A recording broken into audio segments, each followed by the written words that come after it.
You saw the test batch, now it's time for the real deal.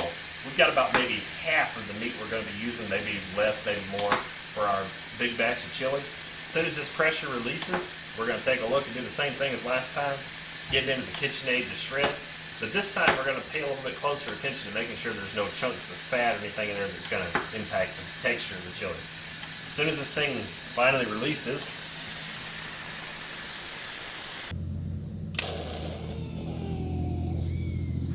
okay, so I think the pot's going to let me have my beef now.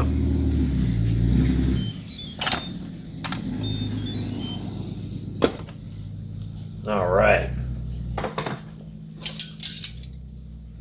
So this time we did not start from frozen, so our meat is a whole lot better this time. There we go. Oh yeah, that's done.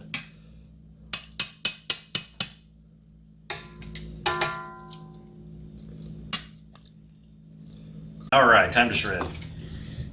Down, lock, and low. Sometimes we've got a lot in here, so I'm just going to kind of nudge it to on and then back off for a minute, just to get it started.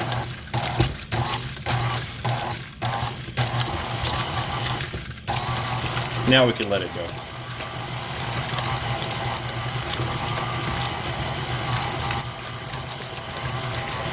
Drain off the liquid so we can have that reserved for our beans.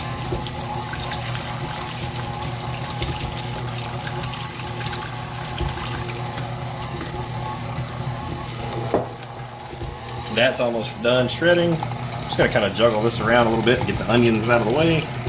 Okay, so here, this is what we were starting with earlier. This is a chuck roast that we're cutting into a few smaller pieces before it goes into the pot.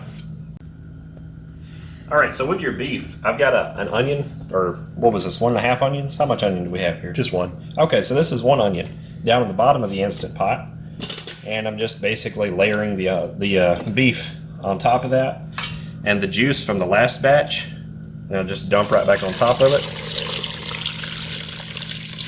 No need to waste the spices when we've already got the spices in the water. No, we've already got this flavored water, and this is going to be used again for the beans here in just a little bit. So this is going back over here. All right, here we go. Lid back on the pot. For 45 minutes, I hit the meat/stew button. Make sure that's set to more, and we'll walk away and let that cook. Batch number 2. Same process.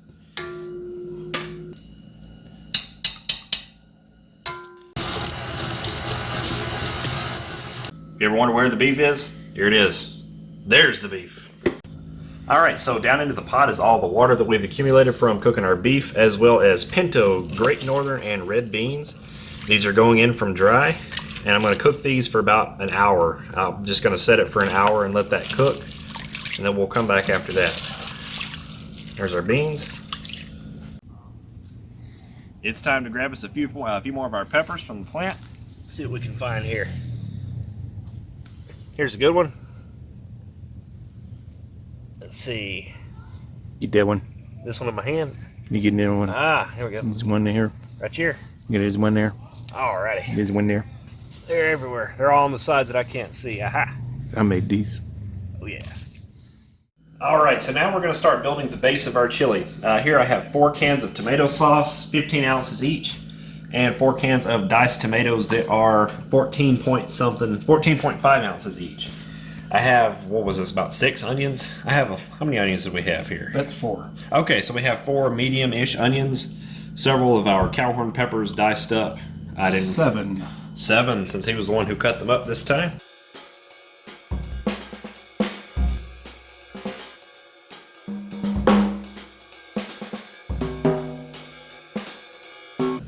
And here we have a cup of the chili spice and a cup of packed brown sugar.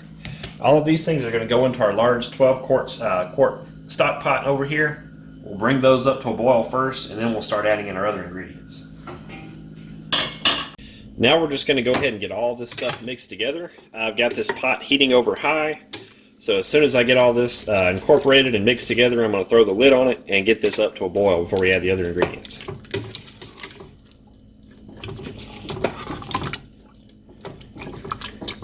Meanwhile, let's take a look at what the beans are looking like. We have 1 or 2 beans in here, and while there's not a lot of excess liquid, they're all done and they're all well moist.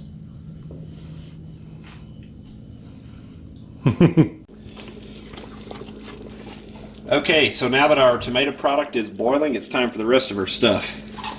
Starting with the beans, which I'm going to try to get in there gradually so I don't splash myself with hot burning chili stuff.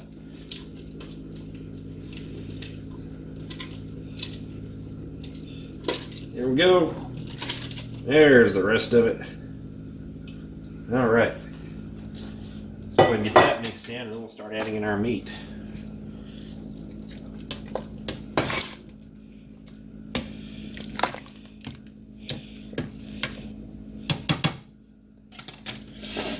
I have a bad feeling we have more meat than this pot can handle, but we're going to see what we can get into it. You just pull a Josh and throw it all in. I will if I can. It might go. Oh, it's going. If anybody says there's not enough meat, then I'm very sorry. Best strategy I can think of right now is just to start by poking it down in there. There we go.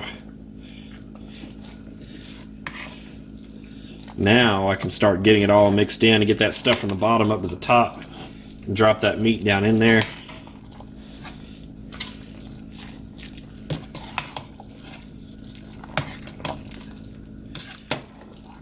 There we go. That's getting better. This is an arm workout right here.